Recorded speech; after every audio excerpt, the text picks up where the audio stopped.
Have you ever felt that no matter how much you read, how often you meditate, or how many spiritual teachers you follow, something still feels unsettled inside? Have you ever asked yourself whether you are walking the path or just watching others walk it? Welcome back to the channel. Thank you for choosing to spend this time together in reflection and inquiry.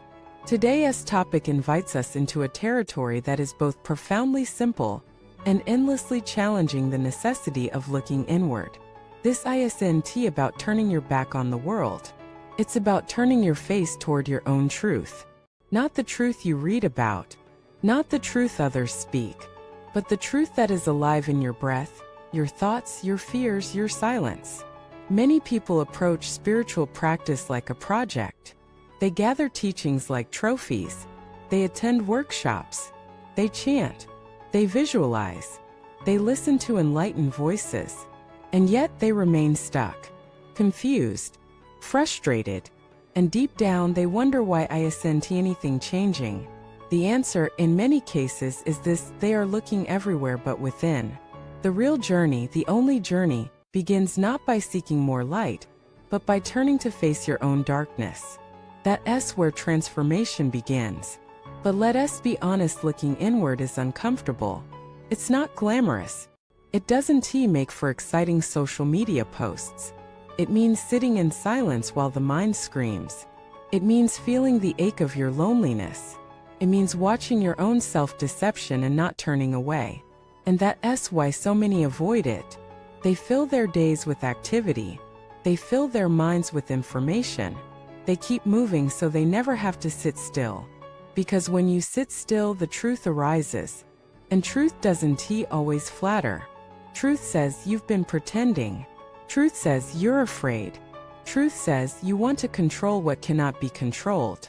Truth strips away the masks. And most people aren't ready for that. They would rather be entertained than awakened. But if you are watching this, it means you are ready, or at least willing. And that willingness is everything. So what does it mean to look inward? It means becoming radically honest. It means asking yourself not once, but every day, what am I really feeling? What am I avoiding? Where am I still lying to myself? It means watching your reactions, not to judge, but to understand. It means noticing where your voice shakes, where your breath shortens, where your body tightens. Because your body doesn't lie. It remembers every wound. It holds every suppressed emotion. And when you start to listen, really listen, it will guide you. This is not a practice of force. It's a practice of surrender. You surrender the fantasy that someone else will fix you. You surrender the idea that more knowledge will save you. You surrender the addiction to answers and start asking better questions. Not how do I get rid of this pain, but what is this pain trying to teach me? Not how do I become more spiritual, but where have I abandoned myself? These questions burn, but they burn clean. They clear away illusion. They make space for the real. Now, some people hear this and think, so I should just focus on myself. Forget about others. Absolutely not. Looking inward is not selfish. In fact, it's the foundation of selfless living. Because when you know your own mind, you stop projecting it onto others. When you've touched your own fear, you stop reacting to other people's fear. When you've held your own grief, you become gentle with the grief of the world. You become less reactive, less defensive, more compassionate. Because you see clearly, every person is fighting a battle you fought too. That is the gift of inner work. It doesn't make you superior. It makes you humble. Because you begin to see there is no them, only different versions of you. And that changes everything. But this journey is not linear. You don't reach a point where everything is healed and complete. You will circle back. Old wounds will resurface. Ego will sneak in through the back door. You will forget what you know. And that's okay. Because every return to yourself is deeper than the last. Every fall is a chance to rise more honestly. Every shadow you face makes your light more real. This is why we look inward, not to become perfect, but to become whole. To stop running from ourselves. To reclaim every broken piece. To say, even this belongs. the anger, the shame, the fear, the longing, all of it. Because when you stop rejecting parts of yourself, something miraculous happens. You stop rejecting the world. You see that your enemy is your mirror, that your trigger is your teacher, that your resistance is your roadmap. And instead of trying to escape, you begin to engage. Not from judgment, but from curiosity. Not from fear, but from love. So how do you practice this day by day? You begin with silence, even just 5 minutes. Not to escape your thoughts, but to witness them. You write, not to impress, but to discover.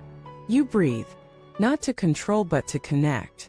You ask yourself, what am I feeling right now? And you answer honestly, even if the answer is messy. And when life gets loud, as it will, you come back. Back to your breath, back to your body, back to the place that doesn't lie. And over time, you build a relationship with yourself that cannot be shaken. You stop needing constant approval. You stop chasing every craving. You stop fearing your own emotions. And in that space, peace begins. Not a peace that depends on things going your way, but a peace that says, even if everything falls apart, I remain. That's the power of looking inward. It roots you in what cannot be taken. It grounds you in what is real. It shows you that freedom isn't somewhere far away. It's right here, in this breath, in this moment, in this honest meeting with yourself. And when you touch that freedom, even for a second, you stop searching. You stop striving. You start living. Not as someone trying to be spiritual, but as someone who has remembered what they are. Thank you so much for being here today. If this message spoke to you, if you felt the power of turning inward, or if you're just beginning that journey, I'd love to hear your story in the comments. What have you discovered? What challenges have you faced? What truths have surprised you? If this video supported your path, please like, subscribe, and share it. It helps more than you know. Thank you for watching this video.